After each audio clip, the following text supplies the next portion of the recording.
first off, thanks to everybody for being here. I was lucky enough to have my staff come up today. I do like to get them up in the district now and then. So Joe Severance is here and Adam Tobias. And so if you ever call my office, you have a face to put with it now.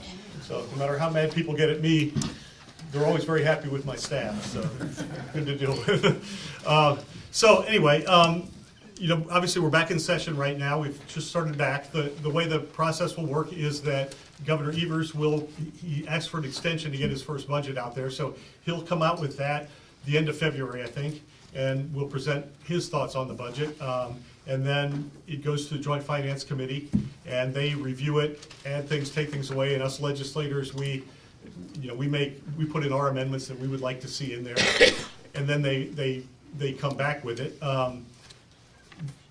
Normally, I mean, I expect it's going to be a difficult process this time, and we were late last time getting it done when Republicans controlled everything, so I don't imagine it's going to be any quicker now that we have to reach agreement on anything. I mean, I should say too, this is the first time in quite a while where we have split government. The Republicans were in control for the last 8 years, obviously, of everything, and the Democrats for a couple of years before that controlled everything. So it's kind of a new world, and again, if we don't compromise on things, you know, nothing will be passed.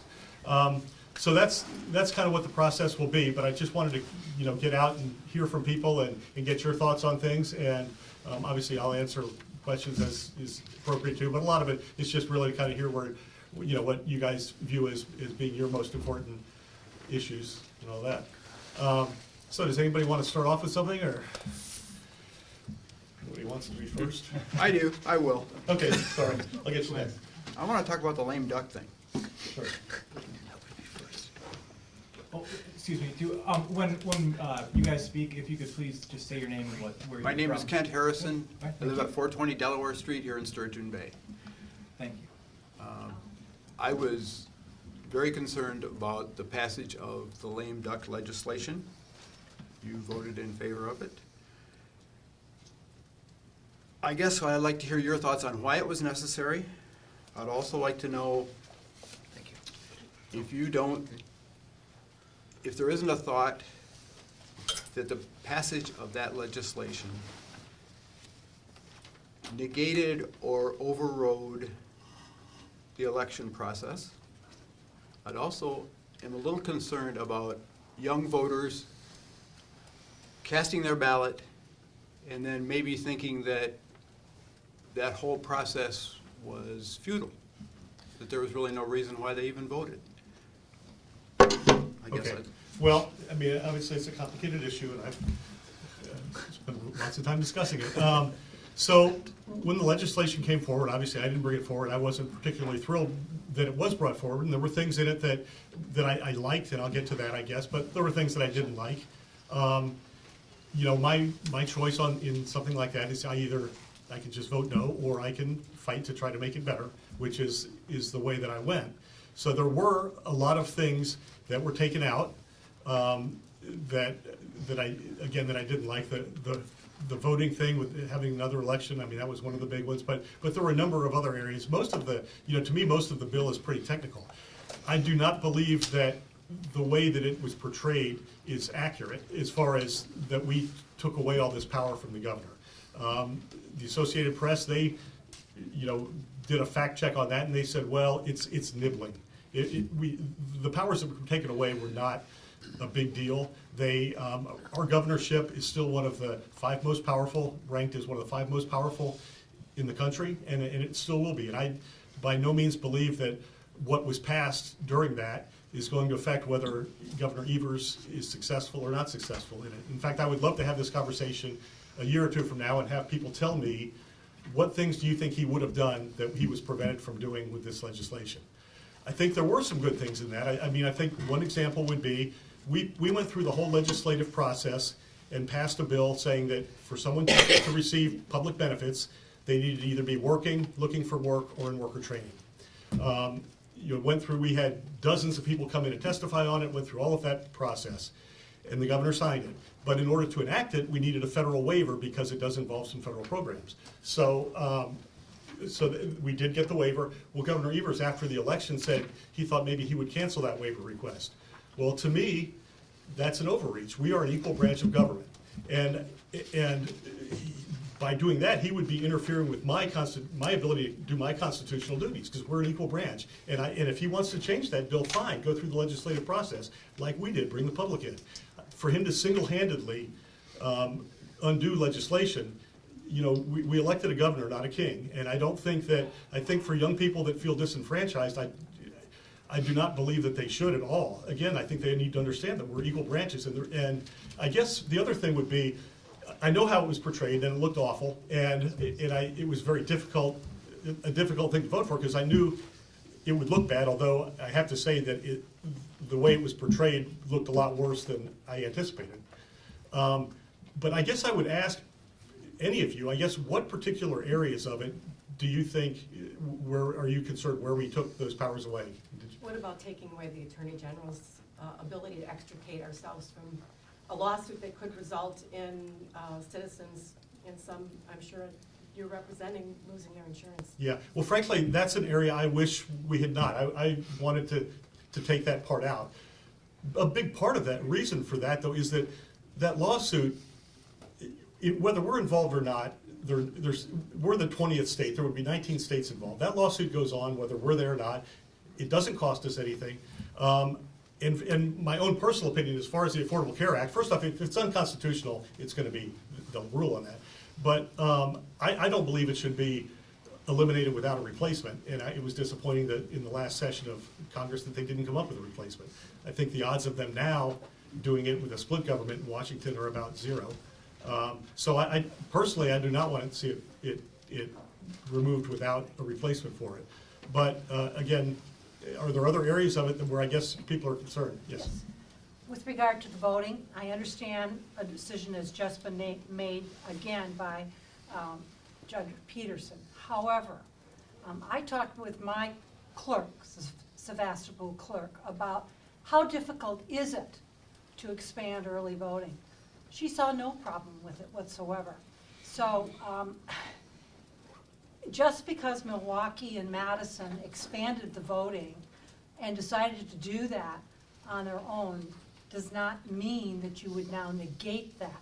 And I know this will be appealed, but if anything, we should be expanding voting throughout the state, using more modern methods, letting people come in and do in-person voting, increasing the absentee voting. Mm-hmm. So where do you stand on that?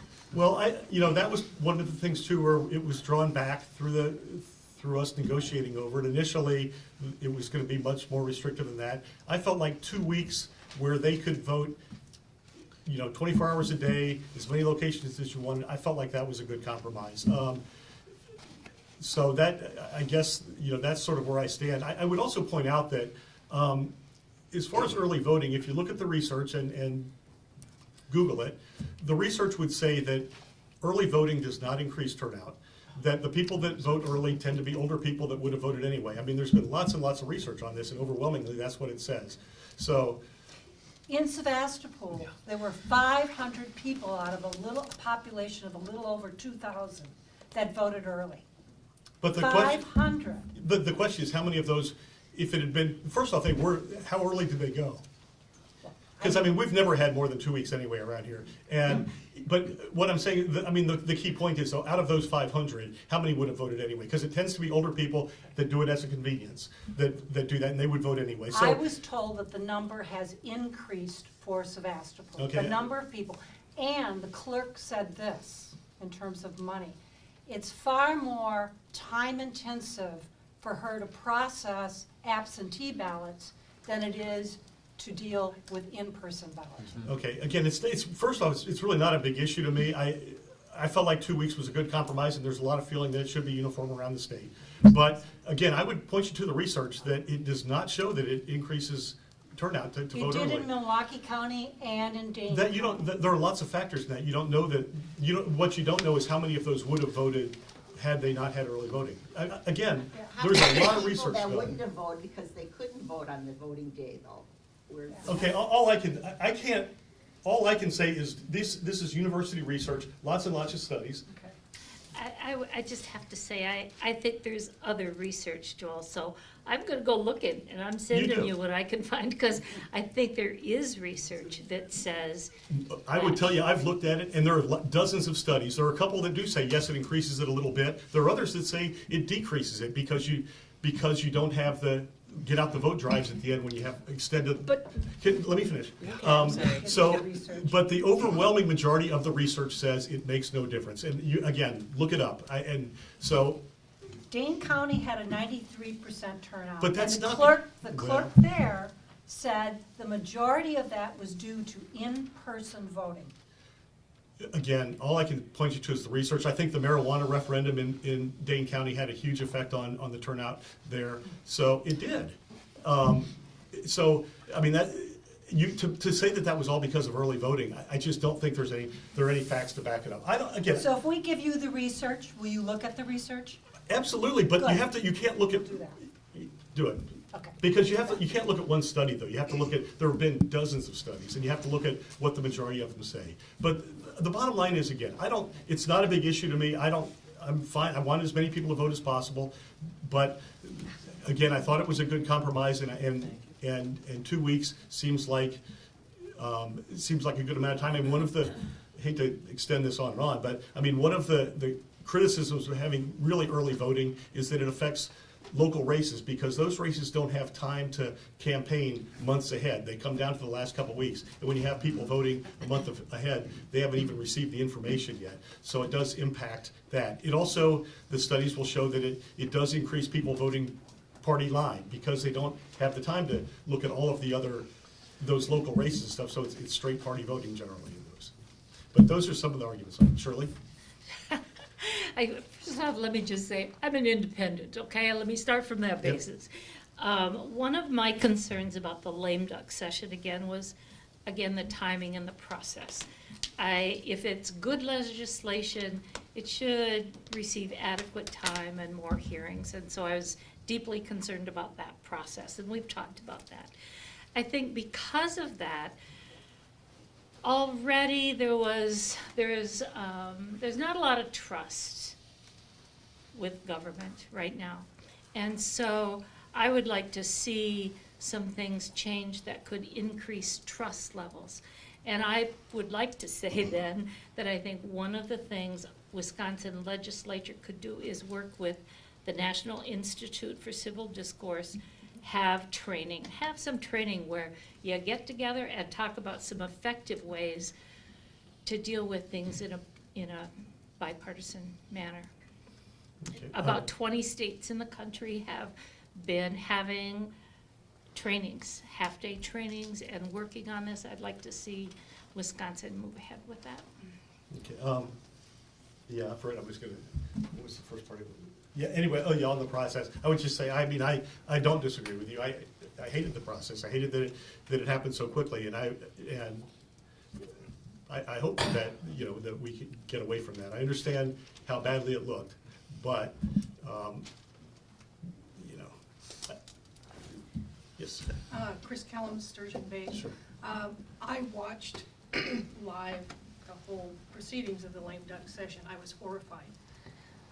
What this gentleman said about, how do you entice younger people to stick around this state? This was, Joel, a prime example, and take this back to Robin Voss.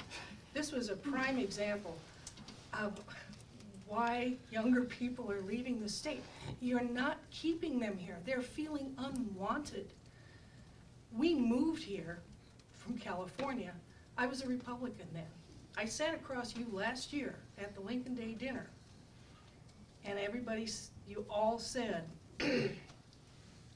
those angry, hate-filled Democrats. I wanted to puke, and it was from the top down. Every one of you guys said that. I don't recall saying that. I remember it. It is burned in my brain, and that did it for me as a Republican. You lost me. The whole party lost me, and this is tragic for our country. So take this back to Robin Voss. You guys got to compromise with, not just here in Wisconsin, but all up and down this country. You've divided us.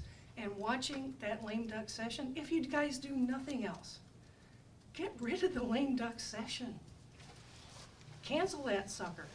Well, I mean, you can't cancel, but, Well, you got, I guess I'd also point out, though, and it's never right to say it's okay that we did it because other people did it, but it needs to be pointed out that when Governor Walker was elected, the Democrats attempted a lame duck session. In the end, a couple of senators defected, and they didn't get it passed. But they sprung a guy from jail that had been in jail for his 5th DWI because they needed his vote in the assembly. So when that's why we need to get rid of it. yeah, but I just have to say, though, that when people throw it out there as though this is unprecedented and all that, it's not. And I'm not, again, I don't want to say it's okay because they did it, but when you throw it back, it's like this is a Republican thing. When you say it's a Republican thing, I disagree with that. Well, that was just one of the factors of why I quit being a Republican. I consider it enemy of the country. I don't know how else to say it. It is ingrained in me. Sorry. Adele? First of all, I want to thank you for coming down to me. Sorry. Our federal representative has not done that, and I thank you on that. And I know you expect me to talk about the park, but I have another topic this morning. I would like to bring up the Foxconn issue. Recent news indicates that we've been had as taxpayers. And I assume there is a written contract between the government and Foxconn. Has it been made public? Sure. B, A, and B, is there any way we can claw back if they don't meet their responsibilities with respect to whatever this written, and I have not read it. That's all in that contract, so. So they made some job guarantees. If they don't create the jobs, do they still get the tax No. stuff? No. They've got nothing, and they don't get anything unless the requirement of it is that they build a $10 billion factory and hire 13,000 people that average $53,000 a job, and that's not including the management. So they say that, I think right now it's early to say what's going to happen with Foxconn, because there have been conflicting reports right now as to what's going to happen, and so we don't know. They say they are still going to meet the 13,000 job expectation. But I mean, the big thing to remember is that contract was written so that they don't get this money if they don't hire those people. So we were protected in that. I know I hear all the groans, oh, Foxconn, it's evil. I view it as the Milwaukee area, since the 1970s, when heavy industry started leaving there, has been very depressed. And if you look at the crime and all of the social problems that we have, it's because there have not been family supporting jobs in that area. I view Foxconn as an opportunity, if it works out the way that hopefully it will, to turn that around. When you look at Minneapolis, people want to compare Wisconsin to Minnesota. We do very, very well in comparisons, other than Milwaukee and Minneapolis are night and day different because they have the high-tech economy, and that's what we need to move into that. So I view Foxconn as that opportunity, or hopefully an opportunity. You used to. the word if, and Well, my confidence is low right now. well, okay, but I can't, I'm not gonna say absolutely 100% it's going to happen. I can say that they won't get the money if it doesn't happen. And again, they still say that they're going to hire those people, but, But yes. there's already been a big output of money on our part in terms of the No. infrastructure, and what about all the No. infrastructure? Well, the Today- infrastructure, yes, the highways are being done there. Now, most of those, it's work that would have been done anyway, the vast majority of it. It was moved up on the schedule. But yes, the highways. They lowered the rating for Kenosha and Racine municipalities, right, because they're worried they're going to default, and they're so far into debt trying to pay for this. They've got two And that they're gonna districts be now. defaulted, or they're gonna default, and as I understand, I don't know if this is correct, but that the state guaranteed that they would basically bail out these communities for what they've got into. I don't believe that's true. I don't remember ever seeing anything about us bail. I sure don't, I don't believe that's true, but I don't know. Those communities bid against each other and made their decisions on what to do.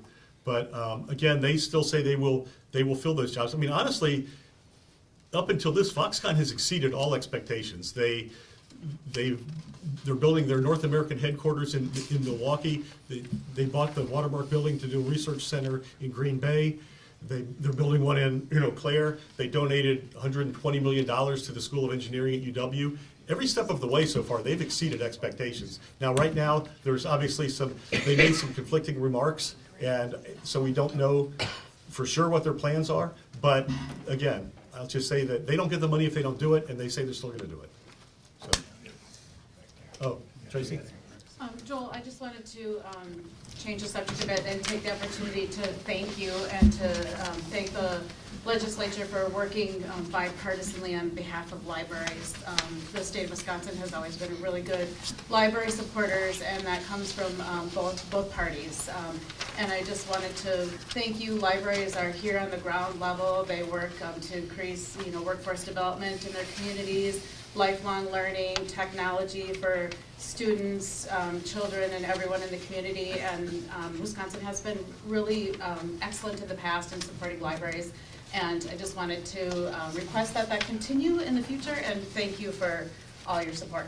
Well, thank you. And down in Kewaunee County, I had a listening session.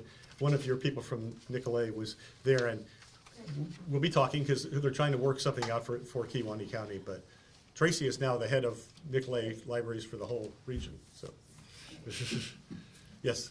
Water quality, Mary Ann Ewig, on two levels. One, going back to Foxconn, now that we know that they are not, and this was documented, going to be building the large plasma TVs, which took a tremendous amount of water, that with the diversion was going to be 7 million gallons a day coming out of Lake Michigan, some of it to be returned. Are you going to be, with your new position in environment, backing the removal of that occurring? First off, they have high-tech equipment that they later added to that, so that number is down to 4 million gallons. And while 4 million gallons sounds like a lot, it still fits within the Great Lakes Compact. And I would also say that the Chicago River, which of course was diverted to pull water away rather than emptying into it, that pulls out 2 billion gallons a day. So 4 million gallons, while it sounds like a lot, they say 10 million gallons a day is the equivalent of a teaspoon in an Olympic-sized pool, and it would take 1,500 years for them to draw that water down an inch. So I'm just saying that. Yeah, but that doesn't answer the question. The question Okay. is now that they don't need it anymore because the primary If need we is don't- based on well, television, Okay, which they said, and that's documented, that they're not going to be doing, then why do we need to pursue the continued diversion? I don't know that we're pursuing the continued diversion if they don't need it. I'm not sure what you're asking on that. Well, it's on the docket to still go forward. Well, it would only be because I don't think we know what they're going to be doing right now. And yes, they made that comment that they didn't think right now they would be doing the large screen TVs. I don't think we know yet what exactly they'll be doing there. So, Well, we do know that they are going to go after research and high-tech jobs, and how does that tie in with what you said previously about a commitment to help lower-income people out of a large city like Milwaukee? How does that help those individuals gain those 13,000 jobs? right, well, it would be different. I mean, I can't argue that. But I mean, I think when you factor in that they don't get the money unless they create the jobs, a company like Foxconn has been really successful in high tech because they've been able to make changes and shift with the market. We can't tell them exactly how to run their business. They have to be able to do that. That's why they've been successful. So we can't control every little thing about how they run their business. But again, I think we have enough protections in there that we're protected as taxpayers. So Rhetorical, how did they not know that the wages were higher and benefits were higher in the United States? I don't think we know why they did know that, obviously. So I don't think that all of the answers are. I don't think we know what they're thinking. I don't believe it's because they figured out that it's going to cost us more for wages. Obviously they knew what that would cost. So they're being careful what they say. Site work has been done on that location, is that correct? Yes, there's a lot of work been done. They've already spent $200 million there. How much has Wisconsin spent there? The state has spent nothing other than the infrastructure around on the highway. There's a lot of highway work being done in that area. How But much other wetland has been destroyed? I don't know, but I mean, first off, it's farmland along the highway. We're not talking about pristine wetlands. And they have to meet, the current mitigation is 1.2 acres that you have to replace if you damage wetlands. For Foxconn, it's 1.7 acres. So the DNR hired a person whose sole job is to watch over, what they would be doing during their construction. My cousin lives in northern Illinois. We've got to have people raise hands. I can't I'm just. sorry. Yes, sir. Ron Maloney, Sturgeon Bay. I'd like to switch topics here a little bit and ask about what is the legislature going to move forward with, or is some reasonable gun legislation to try to curb some of the gun deaths that are happening lately? Well, there talks of, of legislation similar to Florida where, give judges the opportunity to take weapons away from people that have shown that they are dangerous or have mental illness.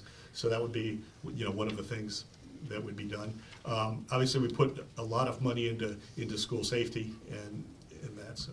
Why did we, I guess it was in that lame duck session, we took away the waiting period to buy a gun, when everything shows that if you do background checks, that you can stop a lot of these people getting guns that shouldn't have them.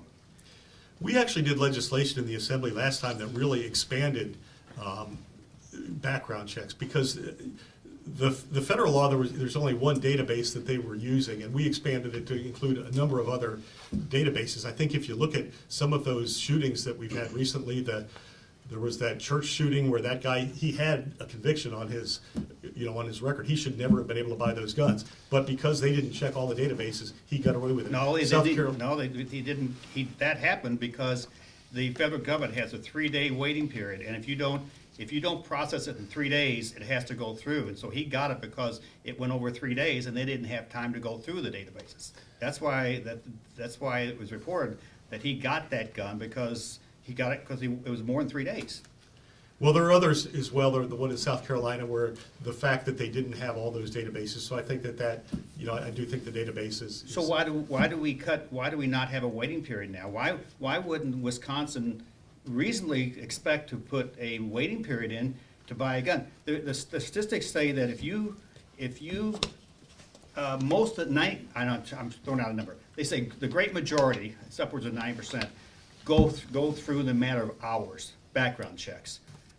It's the other ones that don't go through fast enough that they need to check on, and those are the ones that could potentially be a problem. So why would Wisconsin eliminate a waiting period when we ought to be making it farther, more like 5 to 10 days, to give these databases a chance to look up and stop some of these purchases that we shouldn't have? Well, yeah. I don't have a good answer on some of that. I think that the research, the case studies that I've seen, it's tough to come up with cases where that waiting period would have made a difference. Now, you point out to that one, I was unfamiliar with that, I guess, it took 3 days. But I think the pushback that you get is from the people, particularly in the north, where they are, very, very adamant about their gun rights, and it's a big inconvenience for them to have to drive 2 hours to go to a store and then wait 5 days and then drive back there But again. the data says 80% of the people want more gun control. And that's gun owners, non-gun owners. It doesn't, 80%. And I talked to most of my friends around here, neighbors, have guns. They're all hunters. And I haven't talked to one of them that says that they would disagree with having red flag laws, being able to pull guns away from people, from, 30% of the women that are killed by guns because of their spouse or someone like that. All these things, if we don't start putting more restrictions on, California and Massachusetts have very restrictive gun laws, and their rate of death is like 70% less per 100,000 people as like the state of Tennessee. How about Chicago? Chicago's a different ballgame, but the problem is with Chicago. You can pick out one state and No, say but- they have, but there are other places Okay, like let's talk Chicago about that have. Chicago. Chicago, the only problem with Chicago is they have very restrictive gun laws, but if you look at where all the guns come from into Chicago, they come from all the states around Chicago. They can track all those and they show them where they came from, And that's where all the illegal guns that have been confiscated because of crimes, they don't buy them in Chicago, they buy them every place else. And so until the federal government's not gonna do anything about it, and until the states start doing it, in every state, you talk about Delaware, Maryland, California, even Kansas is putting some, all the states that have implemented those more restrictive gun laws have a lower death rate. I have not seen, I would have to check, because I've seen data that does not show that at all. I guess what I would say though too is that, I mean, first off, Wisconsin does You have. want me to give you something? Sure. Wisconsin does have a culture of loving their guns, and it's hunting, but it is very difficult in Wisconsin because of that, because people are so attached to guns. A lot of things when you ask people, do we want more gun control? Yeah, 80% say yes. It's coming down to the specifics of how to do that, where the problem enters in. Universal background checks sounds like common sense, but how do you do universal background checks when there are over 300 million guns in the country and you have no idea who owns them? I mean, how do you track when I sell a gun to Adam? So it's the implementation of those laws that to me is the big issue. Massachusetts is doing it. They're tracking all of them. All the guns have to be registered, and if you can't even buy. And you really think that all the guns sold in Massachusetts are? You can't buy ammunition unless you have if you don't have a registered gun, they won't sell you ammunition. It's tied to it. Try to get some Okay, new voices. that, I support any, I would hope that since we have both houses are both still Republican, and Mr. Collins, all these red flag bills and all this other stuff, that I would hope it'd be heavily amended, and that there'd be plenty of choices for due process put into any of these bills. Seems like these red flag bills are going all over the United States now, and that in Massachusetts, that the people who comply is very low. I can tell you, no, we just won't comply, period. And that anything you can do to protect my Second Amendment rights, I greatly appreciate. Well, I think any red flag law, there has to be some due process and means for a person to get their gun back, of course. So I think it potentially could be done without violating people's constitutional rights. Your Second Amendment rights. Right, but I know that what the Attorney General had thrown out there, I don't think would satisfy that, so we'll look at that. Kent, did you have something else? You need to educate me a little bit. Gun shows. Does Wisconsin currently have anything that restricts gun sales? Or would you support background checks between individuals that sell guns at gun shows, if that isn't in place already? I would support that. We had that in, it didn't go through, but we had that in there. Although you have to remember that gun shows, the percentage of guns bought in gun shows that end up being used in crimes is tiny. But I'm in favor of it, but I'm just saying it's tiny. The vast majority of guns that are used in crimes are bought by sales between individuals, and those are the ones that are virtually impossible to track. But you can't just throw up your hands at everything and say, well, this isn't gonna happen, or this is too small to make a difference, or whatever. Well, again, I And said I we would have to support get that. a start on this thing Well, and go I would forward. support that.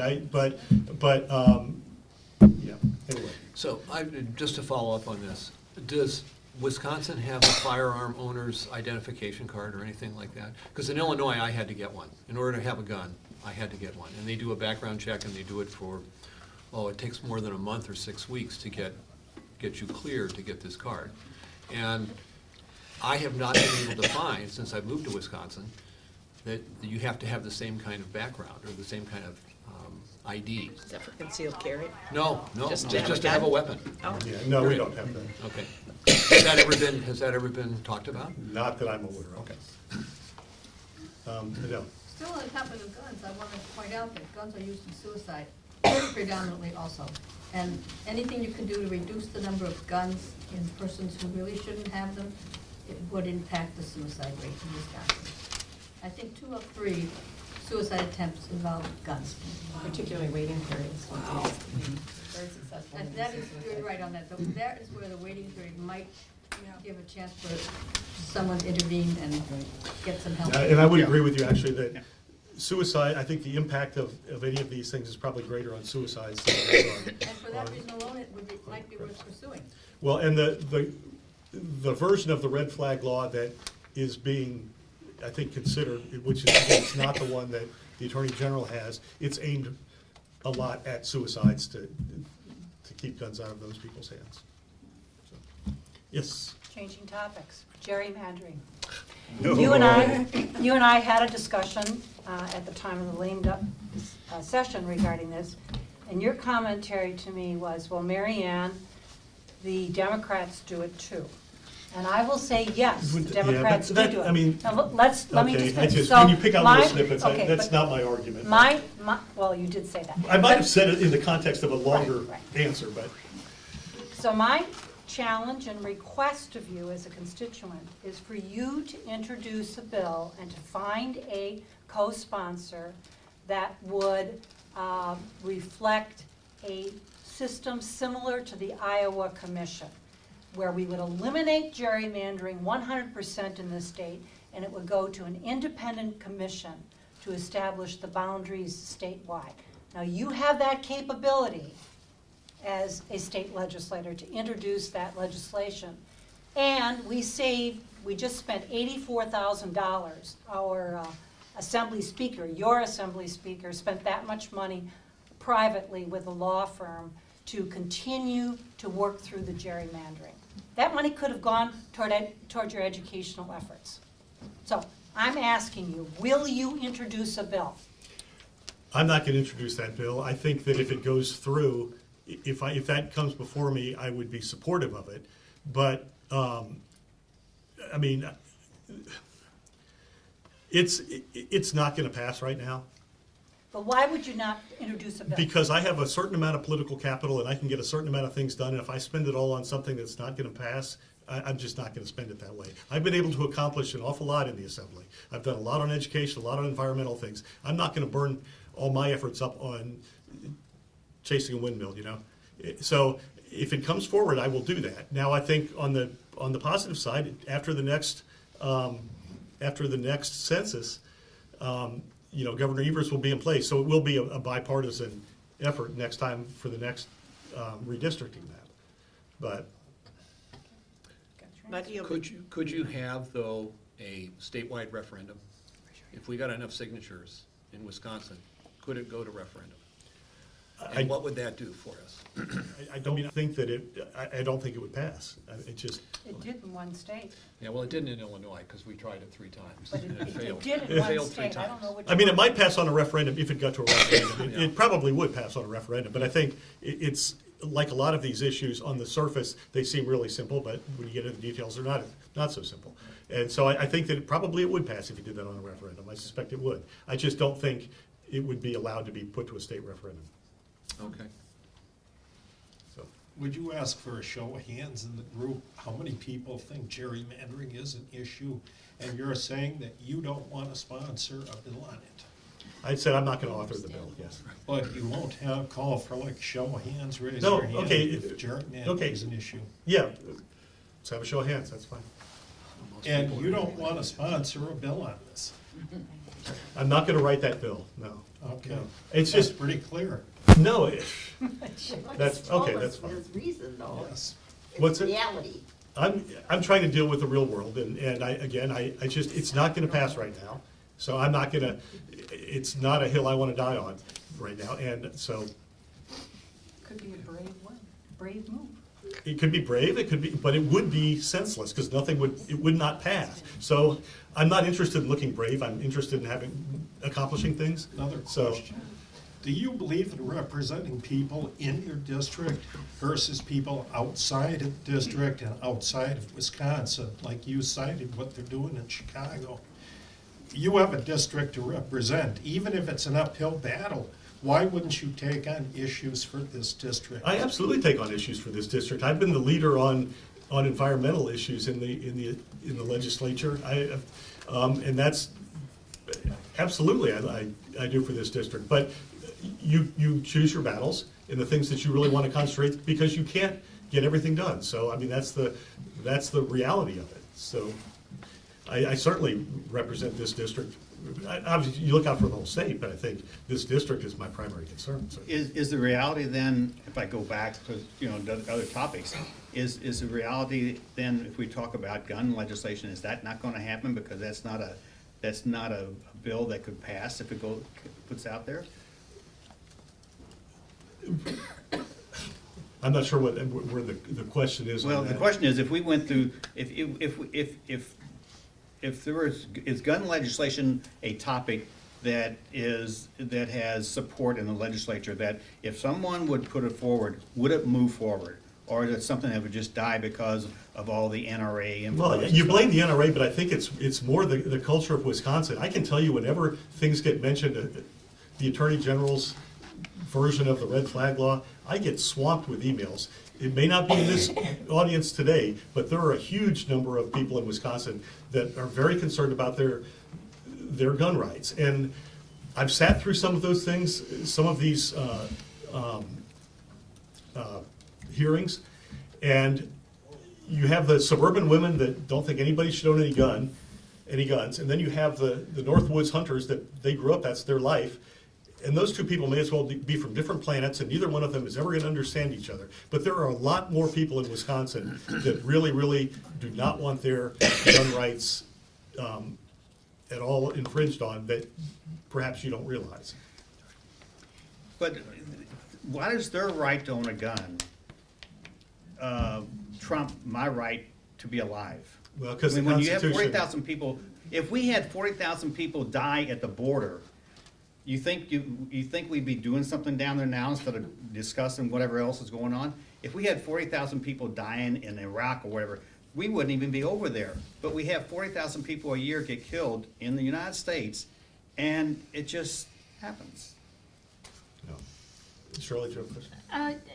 Not a question, but maybe a comment. My husband and I own guns, and our relatives live in those Northwoods you refer to, and I think their attitudes are changing. More of their attitudes are changing, where at one point they would have said no gun rules, but there's an increasing number who are willing to wait for their gun. Because suicides And, happen up there you know, too. I think that if the attitude changes, then obviously the laws will reflect the people's attitudes. So I don't see that much of a change yet, but we will see. Did you have a question, Diane? Did you? Okay, I thought you had. Get a few distractions, but let's go back a little bit. There's a perception with Republicans that they're anti-environment. And I think that they feed into that perception and create that perception to get the votes of the business people. So I guess I'm wondering, why do you think you've been successful as a Republican doing in pro-environment stance? And yes, you do say in preserving our businesses too, but why do you think you've been successful in that area as a kind of an environmentalist Republican? I think that. It's a political capital thing. Well, I think that the successes that we've had here, and for all the attention that was drawn to Kewaunee County with the water issues, and not that things are solved, but I think Kewaunee County is now viewed around the state as they've done things right, that good things have happened there. And when the new well testing came out in the southwestern part of the state, all the other legislators were calling me to say, what did you do? How'd you? And it's not just me, but I mean, it's the county, it's all other people. But what did you guys do? They want to know how to do that, and there's a task force now to look at all of that. I think that the success I've had has been because I think as a Republican we have a really, we're in a good position to do something about it because the farmers and the business people trust me. So when I talk to them and say, look, you need to change some things. This is not sustainable the way you are, and if you don't, they're going to come down with some laws that you can't live with. And so I think I was able to bring together the farm community, the business community, with the environmental communities who have been very supportive of me. And I think that's the way we need to do it. And I have a work group now that I've started that's bringing the nitrate problem in water.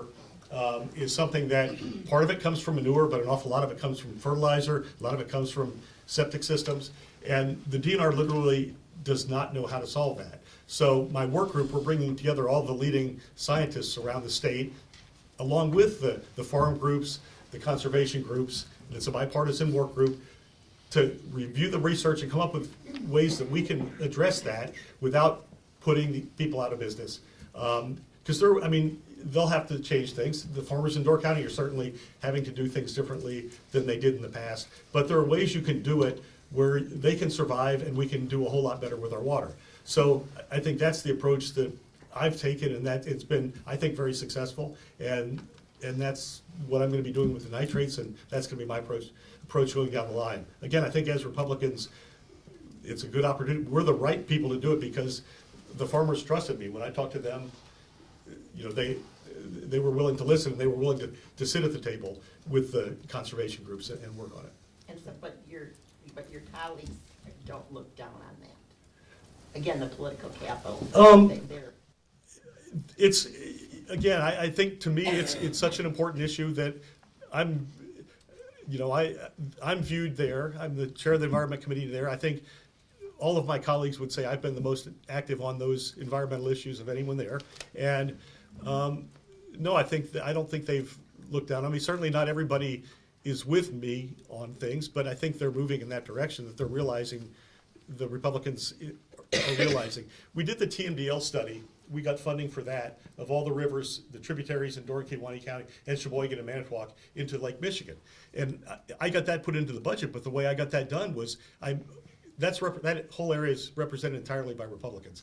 And I was able to get together with them and say, look, you guys need to back this. And they didn't know what a TMDL study was, frankly, but they had enough faith in me that they signed on to the budget motion. That's how we were able to get that funding done. So I think sometimes people want to do the right thing, but they don't really know what the right thing is.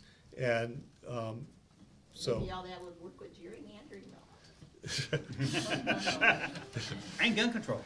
They do it. That's Okay. right. Shirley. Well, we haven't talked about education, and I wanted to thank you for chairing that Blue Ribbon Commission. And I'm wondering if you might highlight, if that comes to fruition, how will that impact our schools here in the county? Because I believe it will, and I'm wondering if you might just highlight that. Sure. And I want to say thank you. Oh, thanks. So the Blue Ribbon Commission was a bipartisan commission, and it had, aside from legislators, we had superintendents and other educational leaders, someone from UW, and first off, we traveled all around the state and listened to all the stakeholders on it to see what they thought needed to be done about the schools. I think there were some differences. Certainly the North Woods, they have these huge expanses between their schools and all that, are different from Milwaukee. But a lot of the things were very similar. And so we distilled it down in the end to come up with our recommendations for how to fix the school funding formula. I think we have it's a fairly thick report, but I think to me, the biggest things that we heard and the issues that we're going to be really pushing out of it is, first off, we would like to do a cost of living adjustment to the pupil aid. I think that we hear loud and clear, schools are a business and they need to be able to plan. And how do you plan when you have no idea what your money is going to be the next year? So we would really like that. That may be a tough sell, but that's a top priority. And Luther Olson is the senator that's the co-chair with me. And that's going to be, the two of us are going to take that one by ourselves and really push on that. Declining enrollment has been, to me, the biggest, I don't know how much of your water you drank. I'll risk your germs there. But anyway, declining enrollment has been, I think, the biggest fault in the current formula, and it affects every one of our schools around here and everywhere in rural Wisconsin.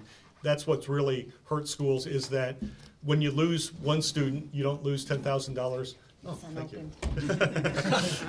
$10,000 worth of expense. So, for our schools, you lose 10 students, you're losing $100,000, and it's spread over 12 grades, 13 grades. And so I think that when you see the school districts around the state that are in trouble, it's almost always because of declining enrollment. So we came up with a formula to do that where it wouldn't, especially if you're moderately declining, it would not take away from your funding nearly to the extent that it does right now, where it's that much per pupil. It takes into account that schools have fixed expenses, and you still have the buildings, you still have administration, all those things, whether you have a few less students or not. So I think that's the second biggest one.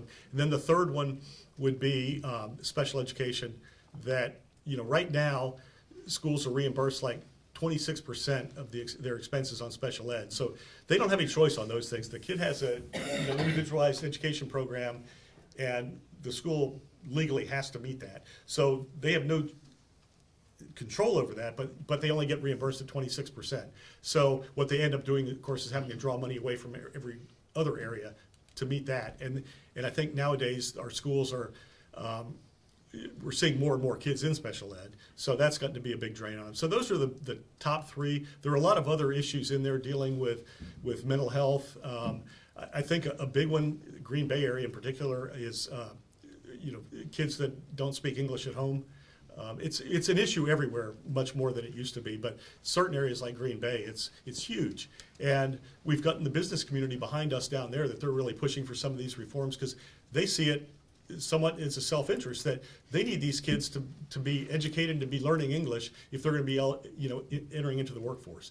So those are some of the areas that I think the Blue Ribbon Commission addressed.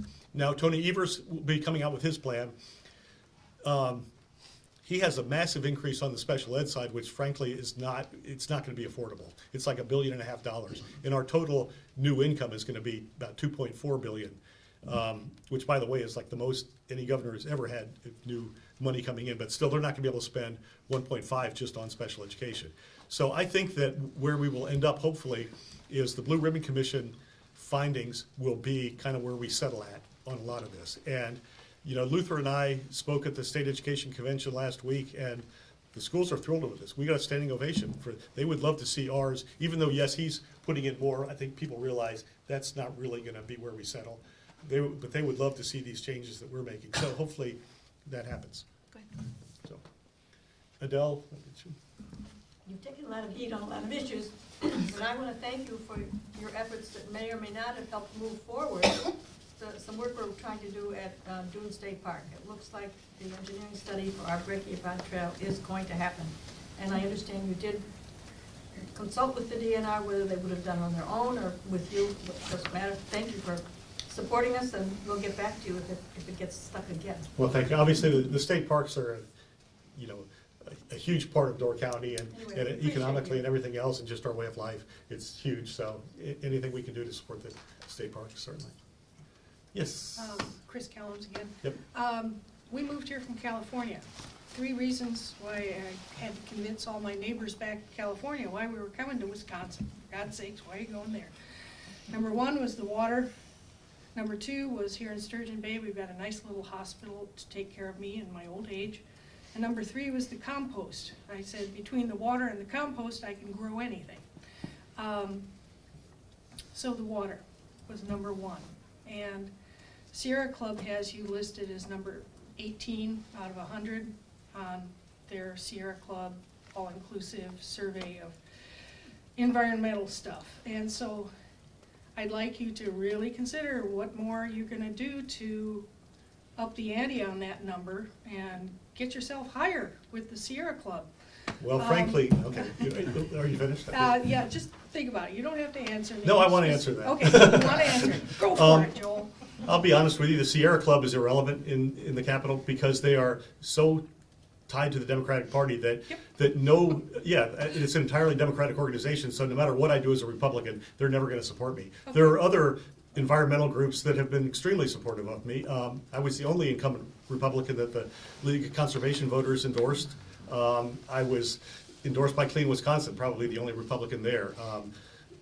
Many of those other organizations, the Gathering Waters, which is the consortium of land trusts, I was their policymaker of the year a couple years ago. So to me, the conservation organizations that are relevant down there, that are willing to work with both sides, it's just so ridiculous for a group to be so tied to one party because they're going to be in power half the time. And if the other party looks at them and says, well, I'm not even going to bother because nothing I ever do is going to make them happy, you become irrelevant.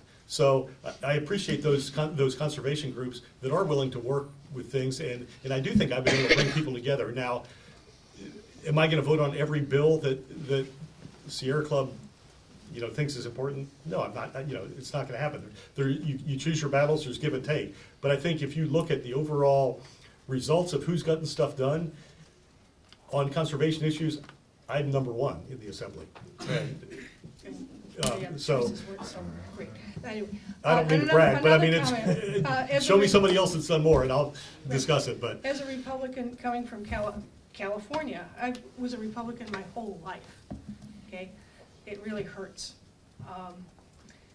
In California, we had a manufacturing business. To call yourself a green industry, it was a plus for your business. We got more business. There are business opportunities. And I see here, everybody says, oh, it's totally against business, it's against business, it's terrible for business, we have all these regulations. And I'm just going, there's a reason for that. Regulations are there as a stopgap measure to protect people's lives and their property, because there have been lawsuits forever. We saw it as an opportunity. And here, this whole state, it's like everybody's rejecting it. Well, I don't know. I A think, green economy is good for business. well, I think attitudes are changing, and we do have pretty strong laws in Wisconsin, and in spite of what you may hear, so I think things are changing that way, and you know, I met with the new DNR secretary this past week, and a very impressive guy. And I think he understands that we do need a balance, though, between, you know, business and agriculture and the environment. You can do things and still have the jobs and still have businesses be successful while protecting the environment. And of course, up here, it is our whole economy. I mean, we have to have clean water up here, so. Related, Mary Ann Ewing, related to the same thing, wetlands. I work as a naturalist, and I think many of us know here that bottom line, we get our water purified through the existence of wetlands. And I've seen in a march through the legislature over the last 6 years to reduce further and further wetlands in favor of industry, as Chris was saying. Where's your stance on preserving our wetlands? Knowing the kind of infrastructure or the structure that we have here with the dolomite. Yeah, well, obviously wetlands are very important. We had a bill, there are some areas where it's common sense. I mean, sometimes what people call wetlands are if you had wagon ruts in a field and all of a sudden some cattails spring up, that's classified as a wetland. So, I mean, when you say there are wetlands, then there are wetlands, you know. I'm talking about the real wetlands. Yeah, so. Those probably were real wetlands at one time. So, no, I think there was a bill last time that, in the end, I still voted against it, but I think in the end, Rob Coles, Senator Coles, he represents Green Bay, but spends probably more time in Door County. His family was Horseshoe Bay and all that. But anyway, I think he's been the foremost advocate on environmental stuff in the Senate, and I work with Rob an awful lot. And he worked with that bill a lot and got it to a point where I think it was actually pretty good. I still voted against it, but it really wasn't that bad. I think we do need to, obviously we need to protect the wetlands. It's very important. And that affects, and with regard to the nitrates, I get my well, I'm rural, tested every year. It costs me, it's gravitated up over the years. Last year I was at $120. I can afford to do that. But what about all the people who live countywide who clearly cannot afford to have their wells tested and most likely do have nitrates in their wells? Yeah. Well, we are putting more and more money into well testing, and I think, we've always had contaminated wells in Wisconsin, but we're now realizing it more because we're doing more testing. I mean, for all the attention that was put on Kewaunee County, that 30% of the wells were contaminated. If you saw, they released the ones from southwest Wisconsin, it was 42% down there. So Kewaunee County is absolutely not So we could not be higher. isolated. Door County could be higher then. No, we've done a lot. Door County has the most active soil and water department in the state. We were doing things. That's the problem in the Southwest. They've been calling me, what do we do? And it's like, you guys, your county department needs to do so much before you even worry about what the state's doing, because you're not using the tools you have. Door County's been very, very active on that. And certainly it's a good thing because we have the most sensitive geology in the state. But But no, we're not that high. They've done a lot of testing up here. And, For free to homeowners? not for free, I don't know what they charge. It's not free to homeowners, but. That's the problem. I mean, when you Well, look at but the we've- rural, population here and the poverty rate, Well, there are programs to help, definitely programs to help people that are below the poverty level on those things. for And well testing, yeah, and for well replacement. I mean, there's the well compensation fund if they do have problems with their wells. I think So, the- Go ahead, sorry. wait your turn. So, I'll talk there to is more Silent money going into Conservation. well testing, and that'll be continued. I think as the light has been shown on that, and people realize now that, again, it was easy for everybody to say, oh, that's just Kewaunee County, but now that people realize that's around the state, there's gonna be a continued emphasis on that. Now, if you raise your hand, I'll call on you. Okay, I was at a couple different events where the county health department was at, and they actually had free testing kits they were passing out. Yeah, actually, that's true. I should have, periodically they do that, and I should have mentioned that. Thank you. Because I picked one up at Crossroads and did mine for free a while back too, so. Anyway. Yes? Hey, you know that I'm concerned about the affordability of health insurance premiums to cover pre-existing conditions. And there's a lot of hoopla about, oh yeah, we passed this legislation to cover that, but what is it gonna cost for people who have these pre-existing conditions? I know you don't have the answer to this, but No, it's I gonna mean, be very much, it's gonna be very expensive. Well, healthcare, obviously, it's a mess in this country. I mean, we spend way more than anybody else in the world, and our outcomes aren't any better. I mean, sure, if you can afford it, we have the very, very best, but as far as for the masses, we're not a very healthy country, even with everything that we spend. Most of that's gonna need to be handled on the federal level. And the way things are going right now, I'm not very hopeful about that.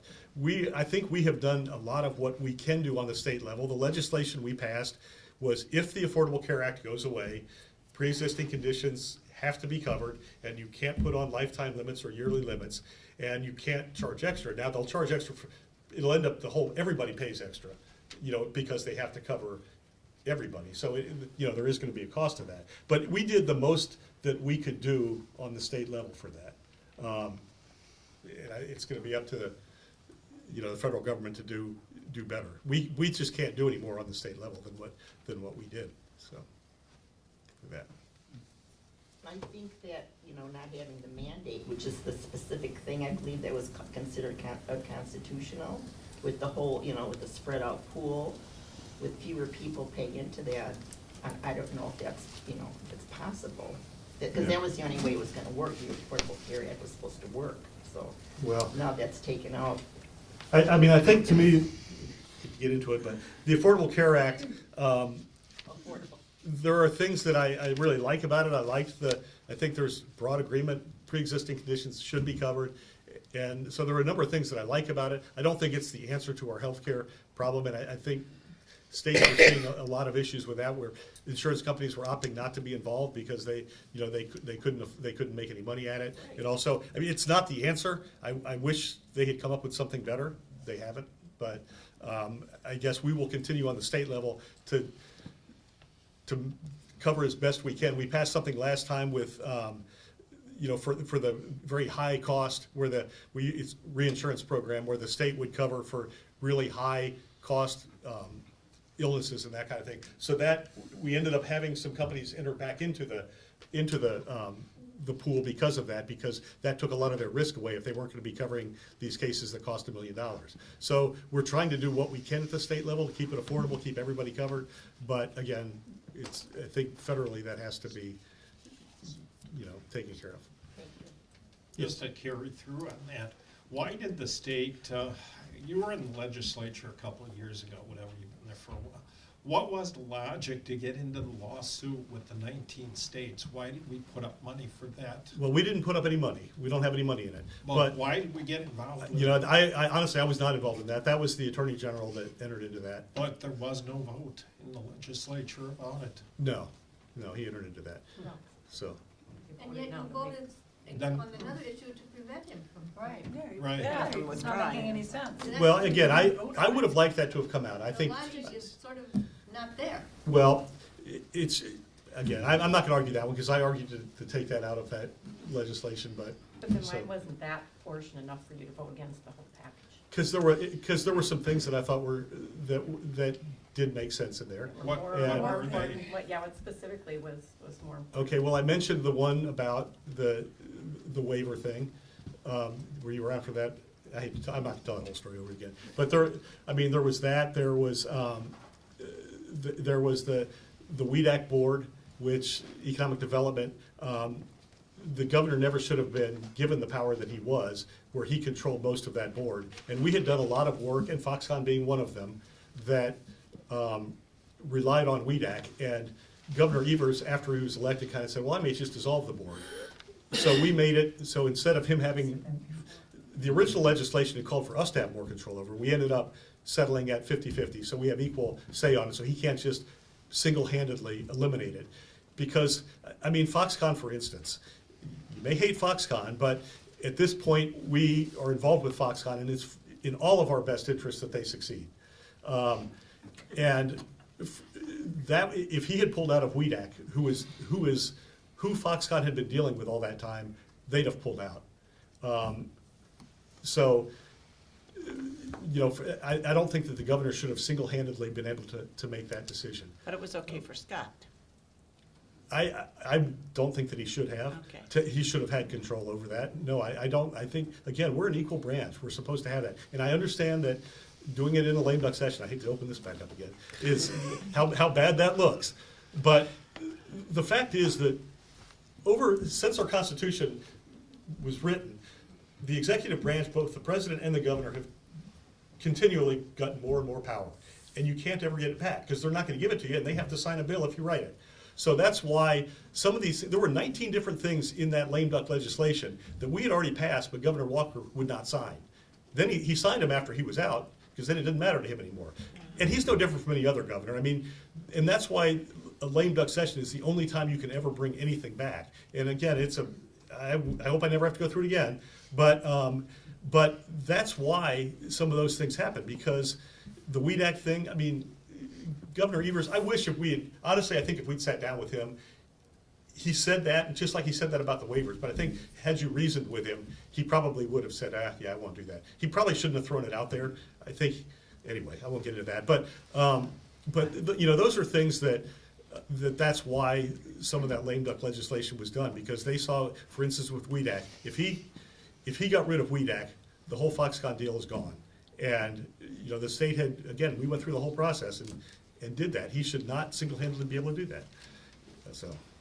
And what is Weed Act? Wisconsin Economic Development Corporation. So anyway, now we're 50-50 on that. Is there online information as to what private businesses get these deals? Like, I understand Jan Sports got money, WG&R is looking at getting $500,000. I bought my last couch at Steinhoffel's. Why aren't they getting money? Who decides who gets money once you go to that Through economic development? Yeah. Yes. Yeah, well, they have their board. Who decides? They vote on that. They have criteria for whatever grants are available and that kind of thing. Is Now, that disclosed? Yeah, it's all certainly, public knowledge or public record. I guess I'd say where? Could I look it up on internet? My staff would be happy to get that for you. One other Foxconn question. Are all the papers that were signed between legislature and the governor, are they all accessible online that somebody can read the deals? Yeah, I don't know that were where, given? but I mean, everything's public record if we, It is public record? yeah. How do you find them? Google. Could your staff post the Foxconn Yes, please. documents online? On your I'm not website? sure. We can look into that. I Okay. don't know. I don't. Send them to you. Sure. You can send those? Well, we just gotta find them. I mean, Could it's you- public record, we just gotta find them and email them to you. Could you put a link on your Yeah. .gov Just a site? link. Click here to get a copy of PDF of the documents? Have you heard of Google, sir? Yes. Yeah, you can I probably couldn't find find it that them. way as well. Tracy, haven't heard from you for a while. I was just gonna ask, because we do have a split, the legislature and then the governor and offices surrounding that are split. And we are in such a divisive political time period, and oftentimes, like you say, if we actually sit down and talk to somebody, lots of times we realize we're not as far apart as we might have thought we were. So what do you think the climate is? Are you feeling hopeful for being able to, to be able to work together? Yeah, I wish I could say yes. There's a lot of talk about bipartisanship, but some of the people that are saying it are the most partisan people on either side. So I'll believe it when I see it, I guess. I think Governor Evers himself, and I've worked with him on some educational stuff, I think he's a good man, I think he's well-intentioned, but I think a lot of the people around him are gonna be super partisan. I'll be, honest, since I've been a Republican, I've been in there, we've controlled everything, so we concentrated on doing legislation, because I knew there was a good chance it was gonna pass whereas the Democrats, and I'm not saying this to rip on them, but given their situation, they knew it was gonna be really hard for them to pass stuff, so they would play games and put things forward to make us vote against it and make us look bad. Well, now with it being split, it's like sort of both sides are doing that a little bit, and it's not, I don't like that, but, you see both sides putting forward legislation just so the other side has to take a bad vote. And so that's the downside of politics that I really don't like. But I think my record on bipartisanship has been really good. I think I've done better than most anybody else there. And there are Democrats and Republicans like that. But I guess also I would just say our primary system, sometimes the most extreme person gets the nomination. And that's why you end up in the situation we are, that some of the most, well, it's because, the parties vote, the party loyal are the ones that vote. So I think in the legislature, we have some of the most left-wing people I've ever known and some of the most right-wing, because that's, that's unfortunately what happens with the primary system too often. Let's say if you Google Foxconn contract, it's the second thing that comes up. Great. And it's the full, 43-page Thank you. contract. Okay. Cool. Good. Foxconn contract, okay. Is there somebody else that had something? Well, I wanted to say something about WEDAC. It had some really bad press over the past several years about money being lent out and then them not paying back the loans. I can understand maybe, though I don't know the detail on why Governor Evers might want to have abolished that. There talk about that. Personally, my husband has a competitor. He's trying to figure out how this guy stays in business. And I think it's because he got a WEDAC loan, and he's probably one of those people that didn't pay it back, so. Well, don't say his Are we looking to subsidize businesses that aren't even paying back their loans, that are hurting the business of other good businesses? Yeah, well, the that aren't asking for WEDAC any loan government program money? was a sort of revolving loan, but yes, they did there were several years there where they had some bad loans, and it got a lot of bad press. I think they've cleaned up their act. I think they're doing a good job now, and it is a valuable tool. It is touchy whenever you get government involved in business, because you sometimes end up picking winners and losers. So that's an issue I have. I don't think it's the government's role to be doing that, which was honestly one of the things I kind of like about Foxconn, is that there is no other business in the U.S. doing that kind of work, so we're not, giving one company a competitive advantage over another. But, And no, they aren't either. Yeah, and they're not. no, we don't. Yeah, I know. Yes, hey, Jeannie. Jeannie Vogel, Sebastopol. How is this made me start thinking about this WEDAC thing. Are these people that are on this board, are they appointed by the legislature? We will have half the appointments. The Senate will have some, the Assembly will have some, and the governor will have half of them.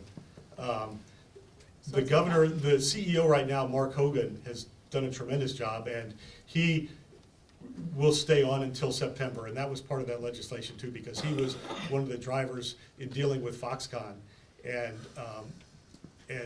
so he'll stay on until September, and then the governor gets to appoint someone. One thing I'll say about Foxconn too, a lot of people asked me during that, why did Wisconsin were we awarded this? Because Ohio and Michigan, they both offered more money than we did. And honestly, it was Governor Walker that got that done, because as soon as they said they wanted to build a plant in the U.S., he was on a plane over there, and Terry Goh, who's the chairman of Foxconn, he built a personal relationship with Governor Walker. And I mean, I've been to Taiwan, I've met with business leaders, and the Taiwanese very much value those personal relationships and knowing they can trust that person. And that's why Wisconsin got that contract. Now, I know it came out very badly the other day when Speaker Voss and Scott Fitzgerald said that it was like Tony Evers' fault that they were pulling out. Yeah, very bad. It did come out Very bad, but there's some truth from the standpoint that we only got that because of Governor Walker. I can tell you the night of that election, Robin Voss was on the phone with the top people from Foxconn because they were panicked. It's like, we did this because of him. What's gonna happen now? And that's why we've done whatever we can to reassure them. And Tony Evers, for all of his, during the campaign, questioning him and all that. And he wasn't the most extreme. You remember, was it Matt Flynn from Milwaukee? He did all these ads, if I get elected, we're gonna pull out of Foxconn. Well, they're watching this. And so they had a lot of doubts about that. But Evers, since he's been elected, has actually been good and has made an effort to work with Foxconn to try to make sure, because again, whether you agree with it or not, it's in all of our best interest that go through. But when they said that about blaming it on Evers, really from the standpoint that this was built on Scott Walker, they have a point there. But it's not that Evers is, anyway, I hope you understand what I mean. That it really was, that whole deal was built on Walker, on him having that relationship. So to follow up on what you're saying, when the governor is quoted as being surprised, how good can that communication be between our present governor and Foxconn? Yeah, I think that and there's a lot that we don't know yet. If you read the papers every day, it says something different. I mean, yesterday there was something where Evers was asking to change the deal, and the Foxconn said no, he didn't ask to change the deal. But anyway, there are all these stories, but my impression was that they spoke before they should have. And, they didn't, I don't know that they know exactly what their plans are. And now there's all this, damage control, I guess. So that's sort of my impression, that I'm sure that Governor Evers was surprised by that. I was, surprised by it as well.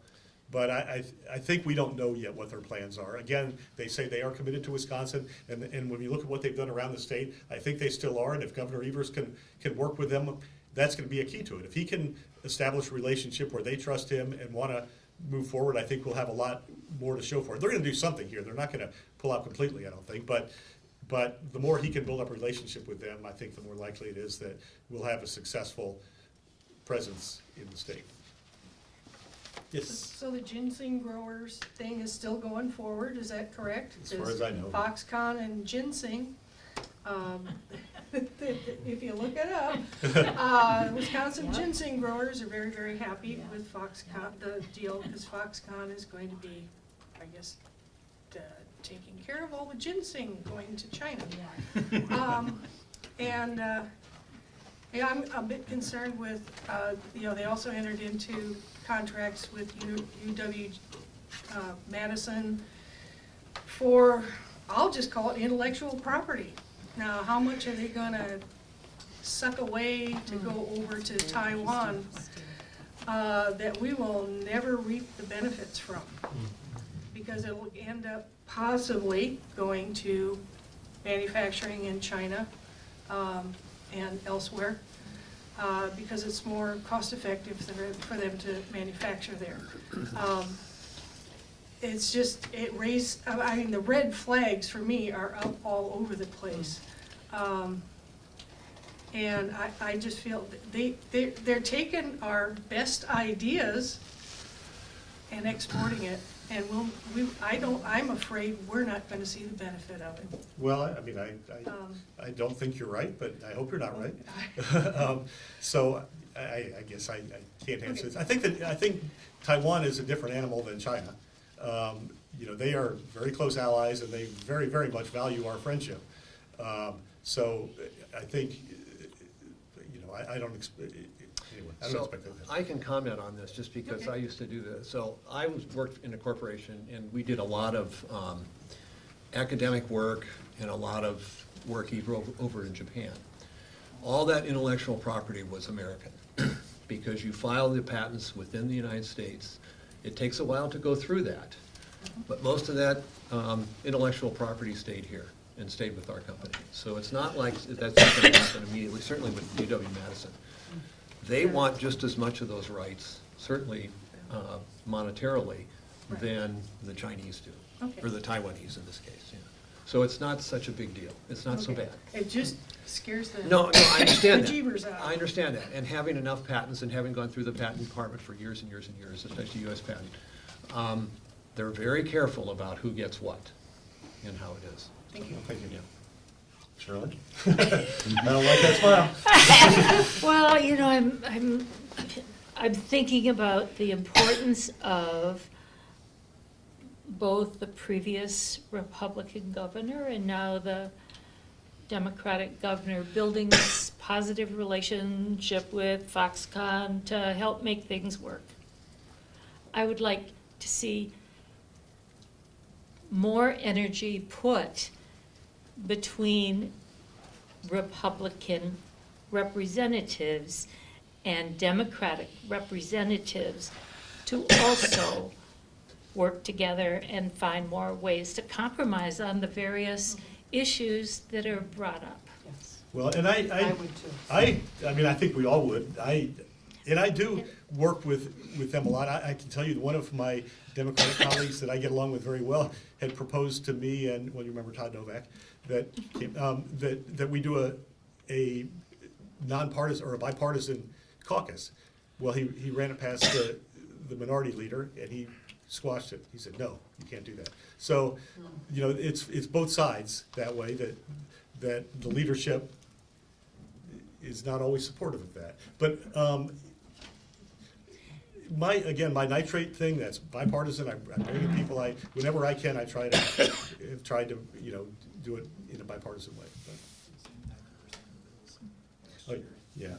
He was pointing out that 90% of the bills last year were bipartisan, but of course it's the 10% you hear about. As someone who really doesn't understand, can you explain to me how the budget is going to, how's that gonna work? And when is it supposed, I'm assuming July 1st it's supposed to be done? Yeah, it's supposed What are to the be, but chances don't of hold that? your breath. Right. Yeah. So typically what the governor does is he puts out his budget proposal, which it's supposed to be out in a couple of weeks, but we gave the extension until the end of February. He'll have his proposal. Joint Finance there's a Joint Finance Committee, which is bipartisan, Assembly and Senate, and they go over every single item. They have the option of either beginning with the governor's budget or beginning with last year's budget, and then making changes off of that. And we all, as legislators, we put in budget motions, things we would like to see included in that, things like that TMDL study I mentioned. That was a budget proposal that we put forward, and Joint Finance voted on it and put it into the budget. So they go through all that, then they send it to the governor. Our governor has the most powerful veto pen of any governor in the country, which, again, if you wanted to curb the governor's powers, that's what you would go after, because they can pull out single words and make it say something it never meant. It was never meant to say. So then he goes through that, and then we all vote on it. We didn't finish it on time last session when we controlled everything. I think transportation was our big hangup. The Senate and the Assembly did not agree on that, and so we didn't get it done until September. Luckily, it's not like the federal government where we shut down if we don't reach agreement. We just keep going on last year's budget. But then for schools, for instance, that was always, and we had some of those, Shirley, when I was the board president, where the budget's really late, we don't know how much money we're getting and all of that. So it puts a strain on schools in particular to not know what you're gonna have. But why did Mr. Evers in his inaugural address challenge the legislature not to make its own budget when it's his job to do it? Well, again, there are two ways it can be done. With Governor Walker, they would begin with his budget. There's a good chance that they will begin with last year's budget. That's their choice. It doesn't really matter. They're gonna certainly look at what he wants. They're not just gonna ignore that. He would like it to be off of his, except I think what some of the people on Joint Finance, their concern is he's gonna write this budget that spends way more money than we can possibly afford, and then we're gonna look like the bad guys pulling everything out. So they may want to start the other way and add on to it instead of being the bad guys and pulling everything off. I think that's strategically what they'll be looking at. Even though he advised against that. Well, yeah, he would rather they start with his and put the pressure on us to pull things out rather than, so he would certainly prefer So that. what are the odds that it's gonna be done by July 1st? Slim to none. Yeah, I don't think it'll happen. I doubt it. Okay. Stay tuned. Yes. Support legislation that, in our property tax bills, it would tell us how much of our money is going to the voucher schools. Yeah, that's been proposed. That's a good question. I have some mixed feelings on that because vouchers aren't necessarily just something that's taking away from our public schools. For instance, Milwaukee in particular, if we got rid of all the vouchers, school costs would go up because what we pay to the vouchers is far less than what we would pay to the public schools. And so you can't, it's hard for me to view it as just an expense. So when you say, okay, say in Milwaukee, for instance, oh, the vouchers are costing us all of this. Well, it's not like if we got rid of vouchers, all that money would be going to the public schools. So it's not as black and white as it might appear. I don't know that I explained that very well. Well, it's not really fair though either to say that it costs more.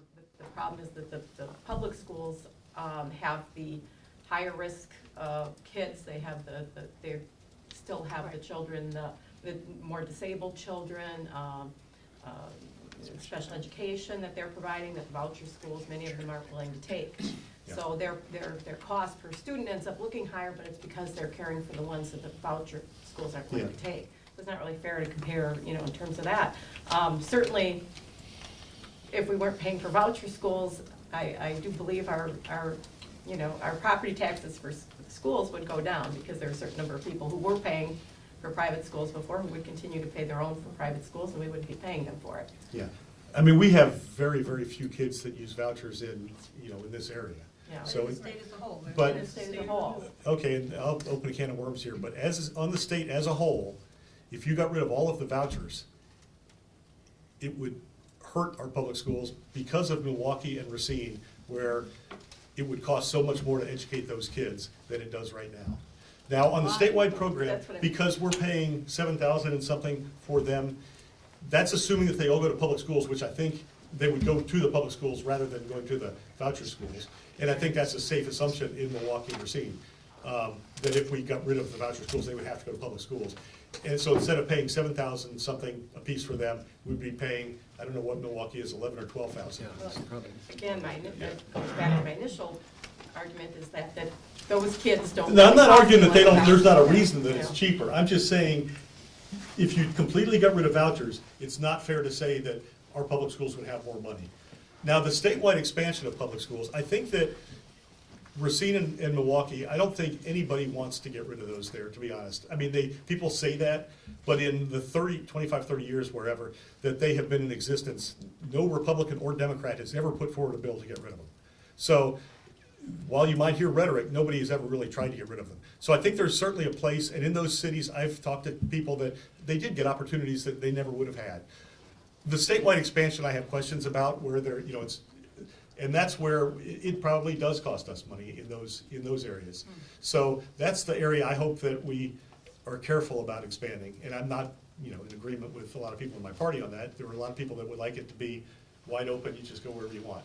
I don't agree with that. Back to the original question, then would you support having that line on our property tax? Yeah, bill? see, again, I have some questions, just because you're turning something that's really, really complicated and trying to make it something really simple that doesn't really explain it. Because again, when you look at what happens in Milwaukee, it's not fair to just view that as an expense, because, Well, it never hurts for us to have more information. Yeah, but is false or is inaccurate information better than no information? I guess that's the question. Just to follow up on that, what about the separation of church and state and the fact that my state tax money is going frequently to parochial schools that I don't necessarily agree with? Yeah. Well, the courts what ruled on they're that teaching. that it was constitutional. It's been decided? Yeah, that went to court. Because you can't make rules against it, you can't make laws against. Yeah, I don't honestly, I don't understand all the legal arguments on that, but it was ruled constitutional. So. Back to the lame duck session. One of the pieces that was passed was the ability of you as a legislator and all the legislators to hire private attorneys, and that was passed. So when Speaker Voss spent this $84,000 plus to a Chicago law firm to research enhancing gerrymandering, Was that as a result of that piece of legislation passed? No, that's always been the practice, that's been an option. I mean, and that's what some of these things that they were just reaffirming what's always been done. Tony Evers, when he was at DPI, there was a lawsuit, and he didn't want Brad Schimmel defending it because Brad Schimmel didn't agree with it. So if, for me now as a Republican legislator, if I were sued for something or other, I'm not sure I'd want Josh Call representing me. I don't know if I would or not, but just, so there's always been that option there. And So as far as, how does Speaker Voss get that authority to spend my taxpayer money? well, that is to- authority that he has.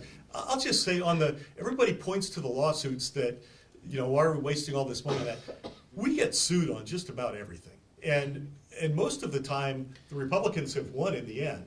But you're also in Dane County, which is the most Democratic county in the state. So typically, they get a pretty, the courts are pretty friendly to them at first, but then when they get appealed and all that. So, I mean, Act 10, right to work, voter ID, all of those, millions of dollars were spent on that.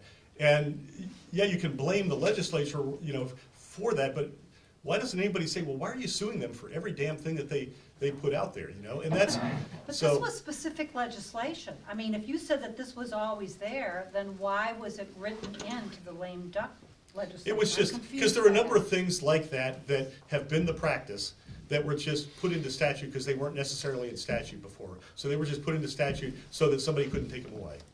That's always been the way it's been done, though. I think the word is codified. Yeah, there you go. That was so some of those things that sound so terrible, it's like, well, that's the way we've always done things there. I mean, a Democratic representative last session, if he'd gotten sued for something, he probably wouldn't have wanted Brad Schimmel to represent him. So he would have had that option to hire a private attorney. So, again, it's just codifying what's been the practice. And there were a lot of things like that in there that it's been the way that it's always been done. But voter ID is kind of new though, and that was codified, wasn't it?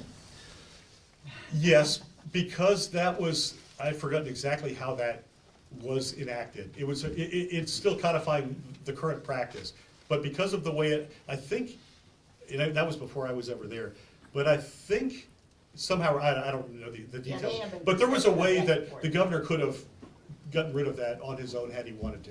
He can get rid of it if he wants to through the legislative process, but he can't just sign and say it's gone. So that was again, it was a current practice that was just put into statute so that it can't just be eliminated with a strike of a pen. I want to thank you, Joe, for being our representative. You're in there with the sharks, I think, and you're not really a shark yourself. Well, And you're sticking with it, and we appreciate having an intelligent We appreciate your representative. coming and at least listening. I honestly, I enjoy having a chance, if you can have civil conversation, I enjoy having the chance to talk to everybody about those things. We're getting to the end? Yep. Okay. Okay. Thank Well, you. thanks Thank for coming.